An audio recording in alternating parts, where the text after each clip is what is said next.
மகிழ்ந்திருப்பேன், நான் மகிழ்ந்து மகிழ்ந்திருப்பேன், மகிழ்ந்து மகிழ்ந்திருப்பேன்.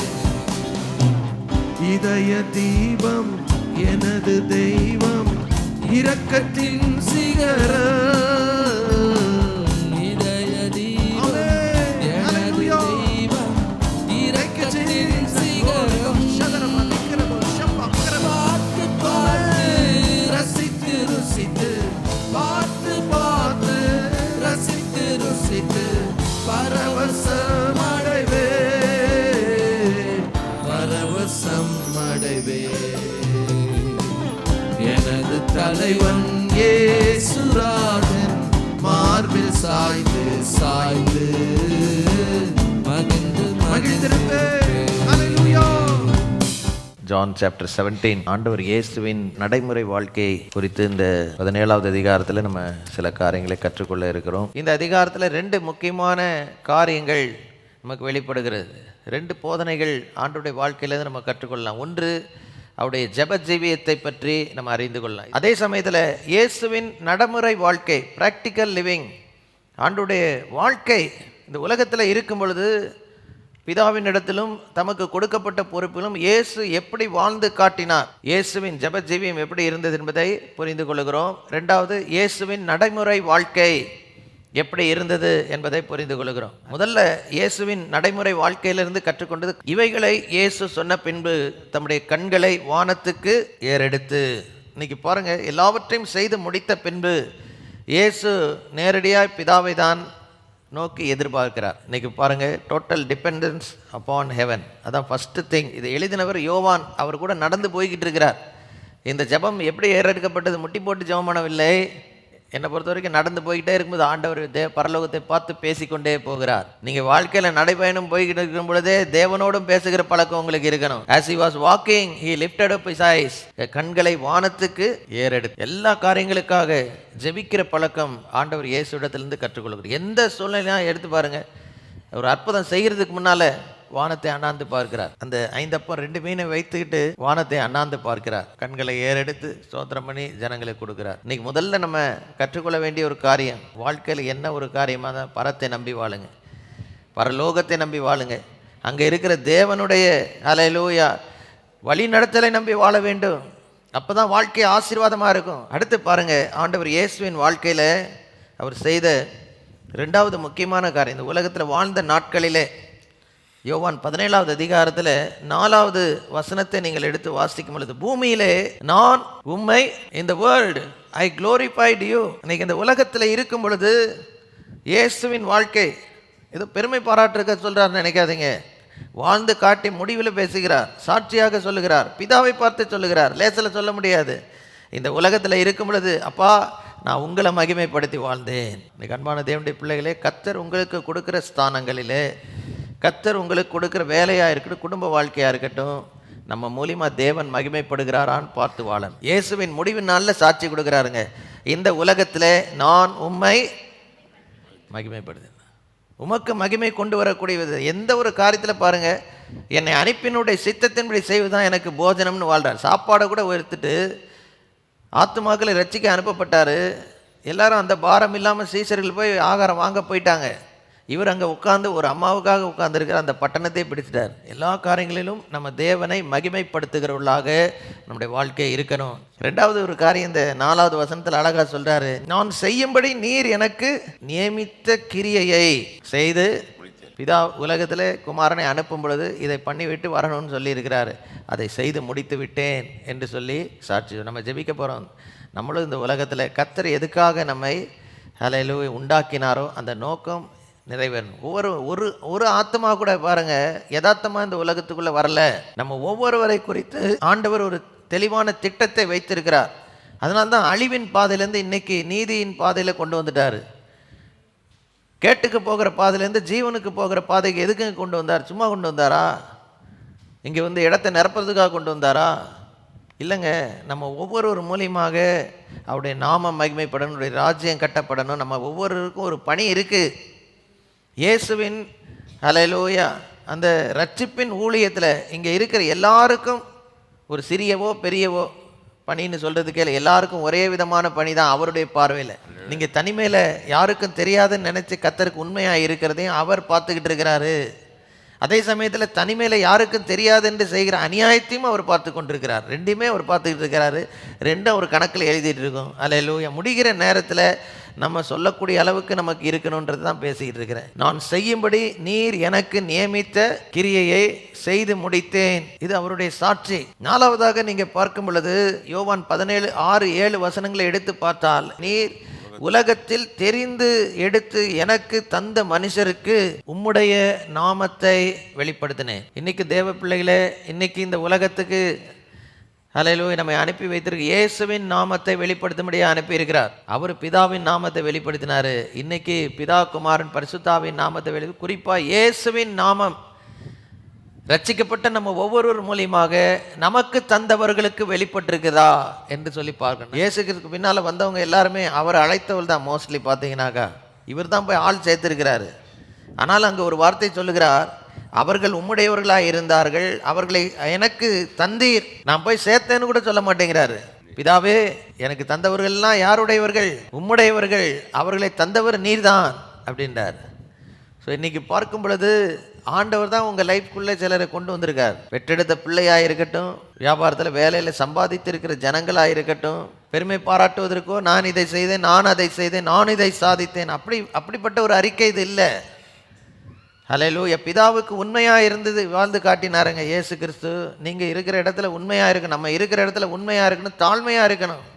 இவ்வளோ ஒரு பணியை செய்துவிட்டு இத்தனை பேரை கூட்டி சேர்த்து இந்த 3 வருஷத்தில் அந்த அவர் இருந்த தேசத்தையே ஒரு கலக்கி முடித்து விட்டு, நீர் எனக்கு தந்த மனுஷருக்கு உம்முடைய நாமத்தை வெளிப்படுத்தினேன், அவர்கள் உம்முடையவர்களாக இருக்கிறார்கள், அவர்களை எனக்கு நீர் தந்தீர், அவர்கள் உம்முடைய வசனத்தை கை கொண்டிருக்கிறார்கள்னு சொல்லி அங்கே சாட்சி சொல்றார். பிதாவை வெளிப்படுத்தினார்.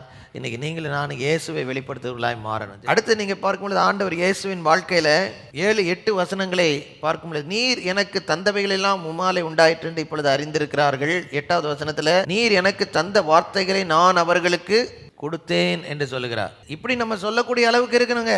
ஆண்டவர் கொடுக்கிற வார்த்தை உங்க வாயிலிருந்து வந்தால் அநேகருக்கு அது ஆசீர்வாதமாக இருக்கும். சில நேரம் நம்ம வாயிலிருந்து எதிர்பார்த்தி கொடுக்குற வார்த்தை வந்துடுது. நீங்கள் யோசிச்சு பாருங்கள், எத்தனை வார்த்தைகள் நம்ம வாழ்க்கையில் பேசின வார்த்தைகளை, எத்தனை வார்த்தைகள் தேவன் கொடுத்த வார்த்தைகள், எத்தனை வார்த்தைகள் தேவன் கொடுக்காத வார்த்தைகள். தேவன் கொடுத்த வார்த்தைகளை ஜனங்களுக்கு அப்படியே கொடுத்துருக்கு. அதனால தாங்க அவ்வளோ ஜனங்க ஆசீர்வதிக்கப்பட்டாங்க. இன்னைக்கு தேவனிடத்திலிருந்து பெற்றுக்கொண்டாதானே கொடுக்க முடியும். நீர் எனக்கு கொடுத்த வார்த்தைகளை அவர்களுக்கு கொடுத்தேன். கொடுத்ததுல பார்த்தீங்கன்னு வச்சுக்கோங்களேன், இப்போ கூட இருக்கிறவங்களை பற்றி சொல்றாரு. அவர்கள் அவைகளை ஏற்றுக்கொண்டு நான் உம்மிடத்திலிருந்து புறப்பட்டு வந்தேன் என்று நிச்சயமாய் அறிந்து நீர் என்னை அனுப்பினீர் என்று. எல்லாரும் அப்படி இல்லை. இயேசுக்கு பின்னால் ஒரு பெருந்திரள் கூட்டம் முதல்ல போய்கிட்டு இருந்தது. இது என்ன கடினமான உபதேசம் என்று பாதி பேர் கலண்டுட்டு போயிட்டாங்க. 12 பேரை திரும்பி பார்க்குறாரு. அப்போ 12 பேர் தான் இருந்திருக்கிறாங்க அந்த டைமில். யோவான் 6ல் அந்த 12 பேரும் ஆனால் பாருங்க, இயேசுவின் வார்த்தைகளை ஏற்றுக்கொண்டு அவர் தேவனிடத்திலிருந்து வந்தவர் என்பதை நிச்சயித்து கொண்டு தேவனால் அனுப்பப்பட்டவர் என்பதை விசுவாசித்து இருக்கிறாங்க. நோவா கிட்டத்தட்ட 100 வருஷம் பிரசங்கம் பண்ணினார். எத்தனை பேர் கேட்டாங்களோ தெரியல, ஆனால் 8 பேர் விசுவாசித்தாங்க. அவரோட சேர்த்து 7 பேர். ஹல்லேலூயா. அந்த 7 பேரும் ரட்சிக்கப்பட்டாங்க. இன்னைக்கு நிறைய பேர் வருவாங்க, ஆனால் நம்ம தேவன் கொடுக்குற வார்த்தைகளை தெளிவாக அப்படியே கொடுத்தோம் என்றால் ஒரு கூட்ட ஜனங்கள் உங்கள் மூலிமா என் மூலிமா கர்த்தருடைய ராஜ்யத்துக்குள்ள அன்னைக்கு கால் வைக்கணும். அடுத்து ஆண்டவர் இயேசுவின் சாட்சியை குறித்து நீங்கள் வாசிக்கும் பொழுது யோவான் 17வது அதிகாரம் 9வது வசனத்தை நீங்கள் வாசிக்கும் பொழுது, நான் அவர்களுக்காக வேண்டிக் கொள்கிறேன். இயேசுவின் ஜெப ஜீவியம் எப்படி இருந்திருக்கும் அப்படின்னு சொல்லி நமக்கு நிறைய நேரம் ஒரு பெரிய ஒரு கியூரியாசிட்டி. ஜெப ஜீவியத்தில் ஒரு நாள் நைட் முழுக்க என்னங்க ஜெபம் பண்ணியிருப்பாரு? உலகத்துக்காக வேண்டிக் கொள்ளலை, கொடுத்த ஜனங்களுக்காக ஜெபித்திருக்கிறார். அன்பான தேவனுடைய பிள்ளைகளே, நம்ம குடும்பத்தினர் ஒவ்வொருவருக்காக எவ்வளோ நேரம் நம்ம ஜெபிக்கிறோம் என்பது ரொம்ப ரொம்ப முக்கியம். இயேசு நமக்கு வாழ்ந்து காட்டிட்டு போயிருக்கிறார். நான் அவர்களுக்காக வேண்டிக் கொள்ளுகிறேன், உலகத்துக்காக வேண்டிக் கொள்ளாமல் நீர் எனக்கு தந்தவர்களுக்காக வேண்டிக் கொள்ளுகிறேன். அவர்களாம் என்னுடையவர்கள்னு சொல்லலை, உம்முடையவர்களாக இருக்கிறார்களே ஆண்டவரே. பாருங்க, இயேசுவின் மனப்பான்மை இல்லை என்றால் இயேசுவின் கண்ணோட்டம் எப்படி இருக்கு. நம்ம கொஞ்சம் ஆயிட்டா இதெல்லாம் என்னுடையது, இதுதான் என்னுடையவர்கள், நான் கஷ்டப்பட்டு சம்பாதிச்சேன், நாளை வளர்த்து விட்டேன், மாரில் பாஞ்சிச்சு, கடா வளர்த்து விட்டாங்க அப்படின்றான். கொடுத்தது அவரியா? ஒழுங்கா இருக்கிறப்ப நல்லா ஜெபம் பண்ணியிருந்தா இந்த நேரமே வந்திருக்குமா? யோசிச்சு பாருங்க. அல்லேலூயா. இன்னைக்கு எவ்வளோ நேரம் குடும்பத்துக்காக ஜெபிக்கிறோம். தயவுசெய்து இதுவரைக்கும் ஊக்கமாக செய்யலைன்னா இனிமேலாவது ஊக்கமாக நீங்கள் செய்ய ஆரம்பிக்கணும். உங்களுக்கு தேவன் கொடுத்தவர்களுக்காக நீங்கள் ஜெபித்தாதான் அவங்களுக்கு நீங்கள் உண்மையாக இருக்க முடியும். மனதில் கசப்பு வரும்போது ஜெபம் வராது. வேற எது மேலேயாவது நாட்டம் வரும்போது ஜெபம் வராது. ஆனால் கர்த்தர் உங்கள் வாழ்க்கையில் ஒரு சிலரை நம்பி கொடுத்துருக்கிறார். உங்கள் மனைவி கர்த்தர் உங்களுக்கு நம்பி கொடுத்த ஒரு மிகப்பெரிய ஈவு. நீர் எனக்கு தந்தவர்களுக்காக வேண்டிக் கொள்ளுகிறேன், அவர்கள் உம்முடையவர்களாய் இருந்தார்கள்னு சொல்லல, இருக்கிறார்கள். அப்படி எதை காட்டுகிறது என்றால் அவருடையதை நம்ம கையில கொடுத்து கொஞ்சம் பாதுகாக்க முடியாது கொடுத்து வச்சிருக்கிறார். ஒரு நாள் கேட்பார் திரும்பி கணக்கு, நான் உன்கிட்ட கொடுத்தனேப்பா, நீ நடக்க வேண்டிய விதமாக தான் நடந்தியா, நீ கவனமாக தான் நடந்தியா, நீ என்னுடையதுன்னு யோசித்து நடந்தியா, திரும்பி கூடாத அப்படின்னு கேட்பார். அன்பான தேவனுடைய பிள்ளை, கஷ்டமாக சொல்கிறேன்னு நினைக்காதீங்க. இன்றைக்கி ரொம்ப அநியாயமான காரியங்கள். கொஞ்சம் கவனமாக நம்ம வாழ்க்கையில் நடக்கணும். கர்த்தர் கொடுத்த நம்ம கொடுத்த பிள்ளை, கர்த்தர் கொடுத்த பிள்ளை, நம்ம கொடுத்த கணவர், கர்த்தர் கொடுத்த கணவர், நம்ம கொடுத்த மனைவி கர்த்தரால் கொடுக்கப்பட்டது. அது அவருடையது என்பதை உணர்ந்து அவருக்காக வைத்து காக்கணும். அடுத்தது பாருங்க, ஜெபித்தது மாத்திரமல்ல, 11:12 வாசிக்கும் பொழுது, பரிசுத்த பிதாவே, நீர் எனக்கு தந்தவர்கள் நம்மை போல ஒன்றாய் இருக்கும்படி நீர் அவர்களை உம்முடைய நாமத்தினாலே காத்து கொள்ளும் ஜெபிக்கிறாரு. 12 சொல்லுகிறார், நான் அவர்களுடனே கூட உலகத்தில் இருக்கையில் அவர்களை உம்முடைய நாமத்தினாலே கர்த்தர் கொடுத்ததை காத்து கொண்டேன் என்று சொல்லுகிறார். தேவன் உங்களுக்கு கொடுத்திருக்கிற ஆசீர்வாதத்தை வீரியம் பண்ணாதீங்க. கர்த்தர் உங்களுக்கு கொடுத்திருக்கிற ஒவ்வொன்றையும் பத்திரமா பார்த்துக்கோங்க. உயிருள்ள காரியமா இருக்கலாம், உயிரற்ற சில வெகுமதிகளாக இருக்கலாம், ஒரு வாகனமாக இருக்கலாம், ஒரு வீடு இருக்கலாம். ஹல்லேலூயா. எதுவாக இருந்தாலும் கொடுத்த கர்த்தர் ஒரு நாளில் அதுக்குரிய கணக்கு கேட்க போகிறாரு. இது நம்ம கையில் வந்துட்டாலும் இது நம்முடையது அல்ல, அது அவருடையது. நான் உலகத்தில் இருக்கையில் அவர்களை உம்முடைய நாமத்தினால் என்ன செய்தேன், காத்து கொண்டேன் என்று சொல்லுகிறார். உங்கள் ஃபேமிலியை பற்றி ஒரு நாள் கர்த்தர் கணக்கு கேட்க போகிறார். நம்ம ஃபேமிலியை பற்றி கேட்க போகிறாருங்க. நோவா ஒருத்தர் தான் என் குடும்பம் முழுக்க இன்னைக்கு உள்ளே வந்துருச்சு அப்படின்னு சொல்ல முடியக்கூடிய நிலைமையில் வாழ்ந்தார். ஹல்லேலூயா. ஆபிரகாமா இருக்கட்டும், அவருக்கு பெற்ற எல்லா பிள்ளைங்களும் ரட்சிக்கப்படலையே. யோசுவானா சொல்றார், நானும் என் வீட்டாரும் ஓவென்றால். இப்படி நம்ம சாட்சி இருக்கணுங்க. ஒரு நம்முடைய வாழ்நாட் கடைசியில் ஆண்டவர் இயேசுவின் வருகையில் நிற்கும் பொழுது இப்படி நின்று ஒரு அறிக்கை கொடுக்க சொன்னாங்கன்னா நம்முடைய வாழ்க்கை எப்படி இருக்கும் யோசிச்சு பாருங்க. நீர் எனக்கு உலகத்தில் தந்த எல்லாரையும் நான் காத்துக்கொண்டேன், ஒருத்தம் கூட கேட்டு போல, எல்லாம் என்னோட தான் இன்னைக்கு வந்திருக்கிறாங்க அப்படின்னு சொல்லக்கூடிய சாட்சி இருக்கணுங்க. ஹல்லேலூயா. இது உயரிய நோக்கம், இதெல்லாம் முடியாதுங்கன்னு சொல்லாதீங்க. தினந்தோறும் அவர்களுக்காக ஜெபித்தால் எப்படியாக அந்த ஆத்மாவை கர்த்தர் ரட்சிப்பார். இயேசுவின் வாழ்க்கையில் இப்படி ஒரு சாட்சி, எனக்கு நீர் தந்தவர்களை நான் காத்து கொண்டேன், ஒருத்தன் கூட கெட்டு போல அப்படின்றார். அடுத்து பார்க்கும் பொழுது 18வது வசனம், நீர் என்னை உலகத்தில் அனுப்பினது போல நானும் அவர்களை. சிலர் பார்த்தீங்கன்னாக்கா எல்லாத்தையும் தாங்க தான் செய்யணும்னு யோசிப்பாங்க, யாருக்கும் எந்த வேலையும் கொடுக்க மாட்டாங்க, கற்றுத்தர மாட்டாங்க. இன்னைக்கு நம்மை போல கர்த்தருக்கு பிரியமாக நடக்கிற ஒரு சிலரை எழுப்புவது ஒவ்வொருத்தருக்கும் ஆண்டவர் வைத்திருக்கிற முக்கியமான நோக்கம். இந்த உலகத்தில் அவ்வளோ அற்புத ஊழியம் செய்தார். மிக முக்கியமாக அவருடைய பாடு மரணத்தினால உலகத்துக்கு வேண்டிய ரட்சிப்பை ஃபுல்லாக சம்பாதித்து பிசாசை அழித்து விட்டார். பரலோகம் செல்லும் பாக்கியத்தை சம்பாதித்து விட்டார். தேவ பிள்ளைகளாகிற அதிகாரத்தை சம்பாதித்து விட்டார். ஒரு கூட்ட ஜனங்கள் அவருக்கு அப்புறம் பிறக்க போகிறது எல்லாருக்கும் ரட்சிப்பை சம்பாதித்து வானத்திலும் பூமியிலும் சகல அதிகாரத்தை உடையவராக இருக்கிறார். ஆனால் இன்னைக்கு இப்படி ஒருத்தர் இருக்கிறாருன்னு உலகத்துக்கு தெரியல. அந்த தகவல் தெரிவிக்கிற வேலையும் அவரே செஞ்சிருந்தாருன்னு வச்சுக்கோங்க. நம்மளை நம்பி கொடுத்தது தான் அவர் செய்த தப்புன்னு சொல்ல நினைக்கிறது உண்டு. ஏன்னா பாதி பேர் நம்ம என்ன செய்கிறோம், நம்ம பெற்றுக்கொண்டதை பிறருக்கு சொல்கிறத விடுங்க, வெளிப்படுத்துறதே கிடையாது. நீர் என்னை அனுப்பினது போல நான் அவர்களை உலகத்தில் அவங்க ரெண்டு பேரா ட்ரெயின் பண்ணி அனுப்புகிறார். நீங்கள் உங்களுக்கு ஆட்களை ட்ரெயின் பண்ணி அனுப்புறதுக்கு முன்னால் குடும்பத்தில் கர்த்தர் நம்ம கொடுத்துருக்கிறவர்களை கர்த்தருடைய ஊழியத்துக்கு அனுப்பக்கூடிய அளவுக்கு ஒவ்வொரு குடும்பம் எழும்ப வேண்டும். என்னை விசுவாசிக்கிறவன் நான் செய்கிற கிரியைகளை செய்வான், அதை பார்க்கலும் பெரிய கிரியைகளை செய்வான்னு சொல்கிறாரு. அவர் எண்ணம் எப்படி உயரிய நோக்கமாக இருக்குது பாருங்க. இயேசுவின் எண்ணம் எப்படி இருக்குது, நம்ம அவரை காட்டிலும் மகிமையாக ஊழியம் செய்தார். அப்பா எப்பயுமே சொல்லுவாங்க, அவரை காட்டிலும் அற்புதத்தை அதிகமாக செய்ய முடியாது, அவரை காட்டிலும் அதிசயமான கிரியைகளையும் செய்ய முடியாது. ஆனால் நம்ம செய்கிறது அவர் செய்யாத ஒன்று, அநேகரை பாவ மன்னிப்புக்குள்ளே கொண்டு வந்து தேவராஜ்யத்துக்குள்ளே கொண்டு வருகிறோம். அதுதான் நம்ம அவரை காட்டிலும் செய்கிற பெரிய காரணம். அவர் ரத்தத்தினால சம்பாதிக்கப்பட்ட ஒரு திரள் கூட்டம் இன்னைக்கு உள்ளே வந்திருக்கிறாங்களே, அதை பார்த்து அவர் சந்தோஷப்படுகிறார். ஆண்டவரே, என் வாழ்க்கை இப்படி இருக்கணும் ஆண்டவரே, நானும் ஒரு நாள் எழும்பி உண்மை போல நான் சாட்சி கொடுக்கக்கூடிய அளவுக்கு என் வாழ்க்கை இருந்தால் நல்லா இருக்கும். 18-19 நீர் என்னை உலகத்தில் அனுப்பினது போல நானும் அவர்களை உலகத்தில் அனுப்புகிறேன், அவர்களும் சத்தியத்தினாலே பரிசுத்தமாக்கப்பட்டவர்கள் ஆகும்படி அவர்களுக்காக நான் என்னைத்தானே பரிசுத்தம் ஐ சாங்டிஃபை மைசெல்ஃப். இயேசுக்கு ஏதாவது குறை இருந்ததா? அவரே எங்க பரிசுத்தப்படுத்தணும் தானே? இயேசுட்டு ஏதாவது பாவம் இருந்ததா? ஆனால் சொல்றாரு, இவங்களுக்காக என்னை நான் பரிசுத்தப்படுத்திக் கொள்கிறேன். அன்பான தேவனுடைய பிள்ளைகளே, இன்னைக்கு நம்ம சாட்சி இதுவாக இருக்கு. நம்ம குடும்பத்தினருக்கு முன்பாக ஒரு பரிசுத்த வாழ்க்கை ரொம்ப ரொம்ப அவசியம். நம்ம பேச்சு எப்படி இருக்குது, நம்ம நடக்கை எப்படி இருக்குது, ஒருவேளை இதுவரைக்கும் எப்படி இருந்ததோ தெரியல, இன்னைக்கு பரிசுத்தமாக இந்த இடத்த விட்டு வெளியே போவோம். தினந்தோறும் யார் என்ன பார்க்குறாங்களோ இல்லையா, சிலர் பாருங்கள் வெளியே இருக்கிறவங்களுக்கு முன்பாக ரொம்ப பரிசுத்தமாக இருப்பாங்க, வீட்டாட்கள் மத்தியில் எந்த சாட்சியுமே இருக்காது.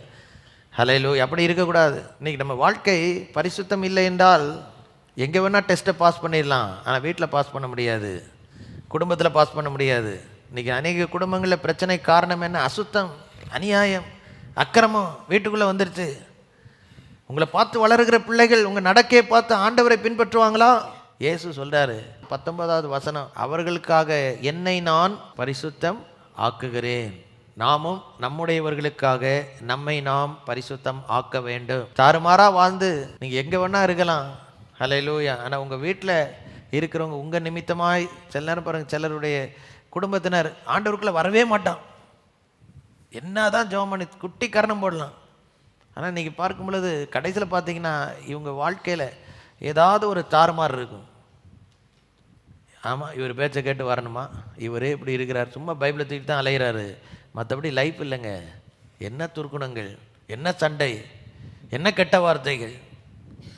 இங்கே சர்ச்சில் மாத்திரம் வந்தால் பெருசாக மைக்கை எடுத்து பாடி இது பண்ணால் போதுமா? வீட்டில் எப்படி இருக்கார் வந்து பாருங்கள் அப்படின்னு சொல்லி சொல்கிறத நம்ம பார்க்குறோம். தயவுசெய்து நல்லா புரிந்து கொள்ளுங்கள். ஒரு நாளில் கணக்கு கேட்க போகிறார். இவங்கெல்லாம் நமக்கு சுற்றி இருக்கிறாங்க பாருங்கள், அவங்கெல்லாம் அவருடையவர்கள். நம்ம வாழ்க்கையில் நம்ம காத்துக்கொள்ள முடியாது, அவரால் கொடுக்கப்பட்டவர்கள். ஹல்லேலூயா. ஒரு நாள் நம்ம வாழ்க்கை முடியும் பொழுது, அவருடைய வருகை வரும் பொழுதும், நான் உன்கிட்ட கொடுத்ததை, உன் கொடுத்த மனைவியை நீ எப்படியா பார்த்துக்கிட்ட, கொடுத்த புருஷனை எப்படி கவனிச்சுக்கிட்ட, கொடுத்த பிள்ளைகளை எப்படி நடத்தினாய், அவர்களெல்லாம் என்னுடையவைகள், இப்போ கணக்கு கொடு. ஹல்லேலூயா. 2 கொரிந்தியர் 5வது அதிகாரத்தில் 9-10 வசனங்களை எடுத்து வாசித்து பாருங்க. அது நிமித்தமே சரீரத்தில் குடியிருந்தாலும் குடியிராமல் போனாலும் அவருக்கு பிரியமானவர்களா இருக்க நாடுகிறோம். ஏனென்றால் சரீரத்தில் அவனவன் செய்த நன்மைக்காவது தீமைக்காவது தக்க பலனை அடையும்படிக்கு நாம் எல்லாரும் கிறிஸ்துவின் நியாயாசனத்திற்கு ஒரு நாள்ல போய் நிக்கணும். கிறிஸ்துவின் நியாயாசனத்துக்கு முன்னால போய் நிக்கணும். இயேசு நின்று சொல்றாரு, அவர்களுக்காக நான் என்னை. இயேசுட்ட என்னங்க குறை இருந்தது? இதை படிக்கும்போது ஏன் இவர் பரிசுத்தப்படுத்தணும் தன்னை? யோசிச்சு பாருங்க. why he needs to be sanctified? he is always the holy one. இஸ்ரவேலின் பரிசுத்தராச்சதே அவரு, ஒரு குறையும் இல்லையே. ஆனாலும் தேவனோடு உறவாடி தேவனோடு ஐக்கியப்பட்டு அந்த பரிசுத்தத்தை நாளுக்கு நாள் காத்து கொண்டு, ஏன்னா இந்த உலகத்தில் வந்து சாதாரண மனிதனாக வந்தார். அவரை குற்றப்படுத்த எத்தனையோ பேர் வர்றாங்க. சின்ன காரியங்கள்ல இருந்து காணிக்கை கொடுக்கறது, வரி செலுத்துவது நியாயமா ராயனுக்குன்னு அந்த கேள்வியிலேருந்து ஆரம்பித்து எல்லா காரியங்களும், விபச்சாரத்தில் பிடிக்கப்பட்ட கையங்களும் பிடிக்க, இவனுக்கு என்ன சொல்கிறீர்?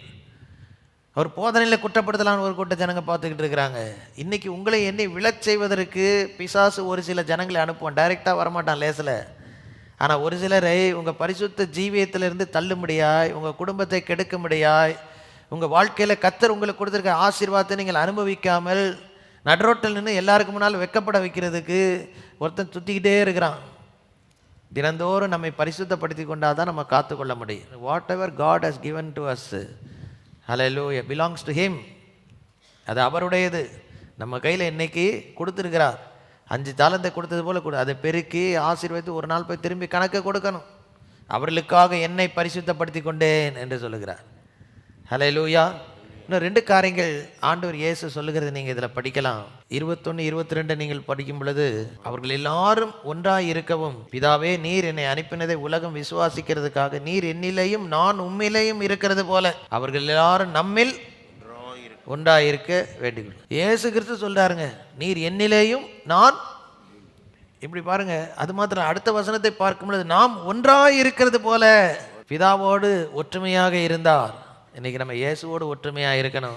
23வது வசனத்தில் ஒருமனப்பாட்டில் அவர்கள் தேறினவர்களாய் இருக்கும்படிக்கும் என்னை நீர் அனுப்பினதையும் நீர் என்னில் அன்பாய் இருக்கிறது போல அவர்களிலும் அன்பா இருக்கிறது உலகம் அறியும்படிக்கும் நான் அவர்களிலும் நீர் என்னிலும். இதான் ஆண்டோடைய விருப்பம். இன்னைக்கு இயேசு நமக்குள்ளே இருக்கணும், அவருக்குள்ளே அவர் இருக்கணும். அதில் இது எப்படி நமக்கு புரியல, ஆனால் இதுதான் அவருடைய விருப்பம். ஹல்லேலூயா. சொல்றாரு, நான் உம்மில் இருக்கிறது போல நீர் என்னில் இருக்கிறது போல அவர்கள் நம்மில் ஒன்றாக இருக்கணும். Hallelujah. Total unity with the father. அன்பான தேவனுடைய பிள்ளைகளே, இன்னைக்கு நம்மை வைத்திருக்கிற இடத்துல நமக்கு மேலே இருக்கிறவர்கள் நல்ல ஒற்றுமையாக இருக்கணும், ஐக்கியமாக இருக்கணும், விட்டு கொடுத்து வாழணும். ஒற்றுமை. பிதாவுக்கு தன்னை முற்றுமாக விட்டு கொடுத்தார் இயேசு. அதனால தான் பிதா நொறுக்கிறதுக்கு தைரியம் கொண்டார். சில நம்ம வாழ்க்கையில் கடினமான பாதைகள் வருது. எதுக்கு? அந்த பாதை வழியாக போகும்பொழுது நாமும் நம்மால் அலையில் நமக்கு கொடுக்கப்பட்டவர்களும் கர்த்தருக்கு மகிமையாய் சாட்சியாக வாழ்ந்து ஒரு நாள் அவருடைய ராஜ்யத்துக்கு போகணும். ஹல்லேலூயா. இந்த 3 வருஷத்தில் ஊழியத்தில் எவ்வளோ செஞ்சுருக்கார் பாருங்கள் ஆண்டவர் இயேசு. நமக்கு இன்றைக்கி எல்லாத்துக்கும் ஒரு எடுத்துக்காட்டாக இருக்கிறார். கடைசியாக பாருங்கள், ஹல்லேலூயா, ஆண்டவர் இயேசுக்கு இருக்கிற உயர்ந்த நோக்கம், உச்சக்கட்டமான அவருடைய திட்டம் என்னன்னு பார்த்தீங்கன்னா 24 வசனத்தில், பிதாவே உலக தோற்றத்துக்கு முன்னே நீர் என்னில் அன்பாய் இருக்கிறபடியால் நீர் எனக்கு தந்த என்னுடைய மகிமையை நீர் எனக்கு தந்தவர்கள் காணும்படியாக நான் எங்கே இருக்கிறேனோ. இதுதான் கடைசி குறிப்பு. இயேசுவின் சாட்சி என்ன தெரியுமா? நான் எங்கே இருக்கிறேனோ அங்கே எனக்கு நீ தந்தவர்களும் என்னுடனே கூட இருக்கணும். ஒருத்தர் கூட நம்ம மூலியமாக வெளியே போயிடக்கூடாதுங்க. ஹல்லேலூயா. எல்லாரையும் அன்போடு அணைத்து விட்டு கொடுத்து அநேக காரியங்களை பொறுத்து குடும்ப உறவை காத்து சபை உறவை காத்து ஐக்கியத்தை காத்து எப்படியாகிலும் கர்த்தர் வரும்போது நம்ம எல்லாரும் அவரோடு கூட அவர் இருக்கிற இடத்துல நம்ம என்ன செய்யணும்? ஒன்றாக இருக்கு. இதுதான் இயேசுவின் வாழ்க்கை சாட்சி. நிறைய குருமார்கள் இன்றைக்கி பாருங்கள், குருவுக்கு மிஞ்சின சீசனாக இருக்கக்கூடாது அப்படின்னு சொல்லி விரும்புவாங்க. ஓரளவுக்கு தான் குருக்கள் தங்களுடைய சீசர்களை வைத்து அதுக்கு மேலே விட மாட்டாங்க. என் இயேசு அப்படி இல்லைங்க. நம்மை தம்மோடு கூட இருந்து தம்மை பார்க்கலாம் அதிகமாக ஹல்லேலூயா காரியங்களை செய்யணும்னு ஆசைப்பட்டு வாயாது சொன்னார். அது நடக்குதோ இல்லையோ, ஹல்லேலூயா, அட்லீஸ்ட் அவருக்கு ஒரு ஆசை இருக்குது. என்னை விசுவாசிக்கிற நான் செய்கிற கிரியைகளை தானும் செய்வான். ஹல்லேலூயா. உச்சக்கட்டமாக எனக்கு ரொம்ப பிடித்தமான ஒரு வசனம் இந்த யோவான் 10வது அதிகாரம் 11வது வசனத்தில், நானே நல்ல மெய்ப்பன் தன் ஆடுகளுக்காக தன் ஜீவனை கொடுக்கிறார். ஹல்லேலூயா. 15வது வசனத்தை பார்க்கும், நான் என்னுடையவர்களை அறிந்தும் என்னுடையவர்களை அறியப்பட்டும் இருக்கிறேன், ஆடுகளுக்காக எனக்கு தந்தவர்களுக்காக ஜீவனையும் கொடுக்க ஆயத்தமாக இருக்கேன். ஜீவனை கொடுத்துட்டார். இன்னைக்கு இயேசு செய்த மிக முக்கியமான காரியம், அவர் வாழ்க்கையின் சாட்சி பார்த்தீங்கன்னாக்கா, இருந்தேன் உண்மையாக இருந்தேன் காத்துக்கொண்டேன் இவங்களெல்லாம் அனுப்பினேன், இதெல்லாம் ஒரு பக்கம் இருந்தாலும் அவர்களுக்காக என் ஜீவனை கொடுத்தேன். இன்றைக்கும் பாருங்கள், நம்மளாம் ரட்சிக்கப்பட்டிருக்கு முக்கியமான காரணம். ஹல்லேலூயா.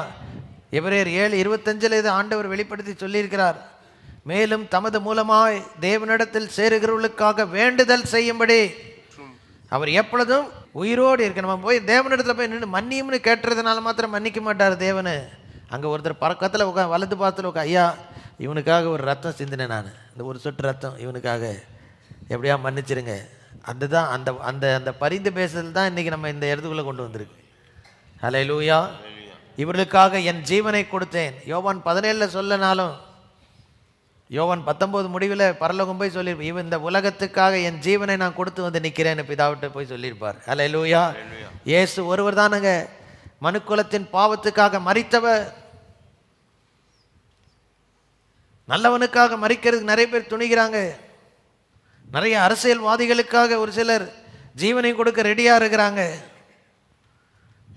ஆனால் எந்த ஒரு பிரயோஜனம் கிடையாது. ஆனால் பாவிகளாக இருக்கலே தன் ஜீவனை நமக்காக கொடுத்து மரித்ததுனாலே தம்முடைய அன்பை வெளிப்படுத்தி இன்னைக்கு நம்ம பாவத்தை சுமந்து தீர்த்தவர் என் இயேசு ஒருவர் தான்.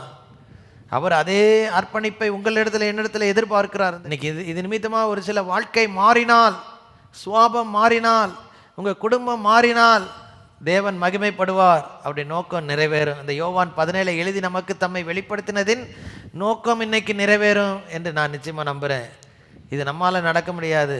இப்போ இந்த போதனையை கேட்டு அடுத்து நம்மளும் என்ன செய்யணும்? வானத்துக்கு அண்ணாந்து கண்களை ஏறெடுத்து அவரை தான் நோக்கி பாருங்கள். ஆண்டவரே, இந்த குறைகள் கர்த்தர் வெளிப்படுத்தியிருந்தா இப்போ மன்னிப்பு கேட்டு ஒப்புரவாகி நான் உம்மோடு இருக்கணும்ப்பா, உம்மை போல நான் மாறணும்ப்பா. ஹல்லேலூயா, ஹல்லேலூயா, ஹல்லேலூயா. இப்படி வாழ்வதற்காக அல்லவா இந்த அதிகாரத்தை எங்களுக்கு வெளிப்படுத்தி சென்றிருக்கிறீர். எங்கள் வாழ்க்கையில் இருக்கிற குறைகளெல்லாம் நீங்கள் நிவர்த்தியாக்கும். எல்லாவற்றுக்காக பரத்தை பார்க்கிற ஒரு பாக்கியத்தை, ஒரு அனுபவத்தை எங்களுக்கு தாரும் ஆண்டவரே. கிழக்கிலும் மேற்கிலும் வனாந்திர திசையிலிருந்து ஜெயம் வராது. தேவனை நீதியுள்ள நியாயாதிபதி, ஒருவனை உயர்த்தி ஒருவனை தாழ்த்துகிறவர். எல்லா சூழ்நிலைகளுக்காக ஆண்டவர் உண்மை சார்ந்து வாழ்கிற வாழ்க்கை, வேற எதையும் நம்பி இல்லை ஆண்டவரே. உண்மைதானா நம்பி வந்திருக்கிற ஆண்டவரே. அப்பா, எங்கள் கண்கள் எப்பயும் உண்மையை சார்ந்து இருக்கட்டும், உண்மை பார்த்து இருக்கட்டும். உமக்கென்று நாங்கள் மற்றவங்களை பார்த்து பார்த்து வாழ்ந்த வாழ்க்கை இதுவரைக்கும் எத்தனை வேதனைகளை கொண்டு வந்துருச்சு ஆண்டவரே, எத்தனை போராட்டங்களை கொண்டு வந்துருச்சு. இனிமே நாங்கள் உண்மை மாத்திரம் பார்த்து வாழ்ந்திட உதவி செய்யும் ஆண்டவர். உண்மை மாத்திரம் நாங்கள் பார்த்து ஆண்டவரே, நீங்கள் வாழ்ந்த வாழ்க்கையை பார்த்து அதன்படியாக எங்கள் வாழ்க்கையை திருத்திக் கொள்ள எங்களுக்கு உதவி செய்யும். கேளுங்க, இது நிமித்தமாக நம்முடைய குடும்பங்கள் ஆசீர்வதிக்கப்படணும் ஆண்டவரே. என் மூலியமாக அவங்க நாம மகிமைப்படும். கை உயர்த்தி ஜெபம் பண்ணுங்க. I have glorified you. உலகத்தை முடித்து நம்ம போகும்போது நம்ம சொல்லக்கூடிய அளவுக்கு இருக்கிறோம் அல்லவா, நம்ம வாழ்க்கை இந்த உலகத்தில் இருக்கும்போது நான் உண்மை மகிமைப்படுத்தினேன்னு சொல்லக்கூடிய ஒரு வாழ்க்கை ஆண்டவரே நீங்கள் எங்கள் ஒவ்வொருவருக்கும் தருவீராக. இன்றைக்கி எங்கள் வாழ்க்கையில் ஒரு மாற்றம் வரணும். உமக்கு துக்கத்தை கொண்டு வந்து எத்தனை காரியங்கள் எங்கள் வாழ்க்கைக்குள்ளே விட்டுட்டோம். இன்றைக்கி அது எல்லாத்துலேருந்து எங்களுக்கு ஒரு மன்னிப்பை தந்து மனதிறங்கி இனிமேல் நாங்கள் உமக்கு மகிமை கொண்டு வருவர்களாய் வாழ்ந்திட செய்யும். எல்லா விதத்திலும் உங்கள் நாம மகிமைப்படணும். உங்களுடைய மகிமை எங்க மூலியமா இந்த உலகத்துக்கு வெளிப்படணும். இயேசுவின் நாம மகிமைப்படணும். ஆண்டவருடைய வசனம் வெளிப்படணும். அநேகர் கண்டு கத்திரமாய் திரும்பணுமே ராஜா. அறியாமல் சென்று கொண்டிருக்கிறாங்க. ஒரு கூட்ட ஜனங்கள் ஆண்டவரே இதை தெரியாம இருக்கிறாங்களே, நாங்கள் உண்மை வெளிப்படுத்த ஆண்டவரே இன்னும் என்னென்னலாம் செய்யணும் கற்றுக் கொடுங்க ஆண்டவரே. வாசல்களை திறந்து கொடுங்க ஆண்டவரே. தெளிவான பாரத்தை எல்லாருக்குள்ள கொடுங்க ஆண்டவரே. இந்த ஜெப ஜீவியத்தில் இருக்கிற குறைபாடுகள்லாம் மாறட்டும் ஆண்டவரே. துணிகரங்கள்லாம் மாறட்டும் ஆண்டவரே. வீடுகள்லாம் காக்கப்படணும் ஆண்டவரே. ஜெபித்தீர், காத்து கொண்டீர் ஆண்டவரே. ஒருத்தர் கூட இழந்து போகலையே. இப்படிப்பட்ட சாட்சி எங்களுக்கும் வரணும் ஆண்டவரே. இன்னும் எங்கள் வீடுகளுக்குள்ள ஆண்டவரே யாரையெல்லாம் உண்மை விட்டு விலகி இருக்கிறாங்களோ, குடும்ப உறவை விட்டு விலகி இருக்கிறாங்களோ, அவங்க எல்லாரும் உம்முடைய அன்பிற்குள்ளாய் வருவதற்கு நீரே பலன் தரும்படியாய் ஜெபிக்கிறோம். அல்லேலூயா. ஜெபித்தா மாத்திரம் போதாது, அவர்களுக்காக என்னை நான் பரிசுத்தப்படுத்திக் கொள்ளுகிறேன் என்று சொல்லாரு. அது எதை காட்டுகிறது? ஜெபித்தா மாத்திரம் போதாது, வாழ்ந்து காட்ட வேண்டும். வீட்டாட்களுக்கு முன்பாக என் சாட்சி எப்படியா இருக்கிறது என்பதை யோசித்து சிந்தித்து ஆண்டவரே சீர்படுத்தி வாழ்க்கையை பரிசுத்தப்படுத்திக் கொள்ள எங்கள் ஒவ்வொருவருக்கு நீர் உதவி செய்வீராக ஆண்டவரே. ஹல்லேலூயா. இயேசுவின் நாமத்திலே ஹல்லேலூயா. ஒப்புரவாக்குதல், ஒற்றுமை, தேவ சமாதானம் எல்லாருக்குள்ள இருக்க முடியா நீரை அனுக்கிரகித்து உதவி செய்ய முடியா ஜெபிக்கிறோம். ஆசீர்வதிங்க, பலப்படுத்துங்க, பாதுகாத்தல்லும். இயேசுவின் நாமத்தில் மிக தாழ்மையோடு வேண்டுகிறோம் எங்கள் அருமை நல்ல பிதாவே.